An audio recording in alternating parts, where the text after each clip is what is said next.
Nosaukums viņai ir adharma, kas ir, tā rupji ņemot, nesekošana savai dabai. Un vēl viens aspekts ir savas dabas noliekšana. Ja tu tur nokļuvi, tad iespējams ir tā, ka tu nepilnā mērā realizē to potenciālu, kas tevī ir no dabas ielikts.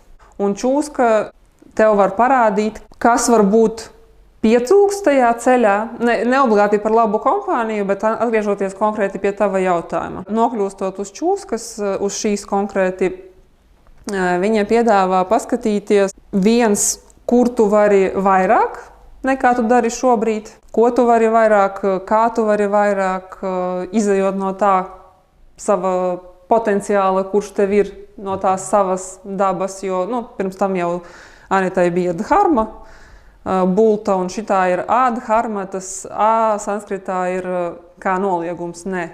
Tad līdz ar to varbūt ir kaut kas tāds, ko tu pats sevī nepamani, vai arī otrādāk tu pamani, bet tu tāds, nē, tas nestrādā vai kaut kas tāds.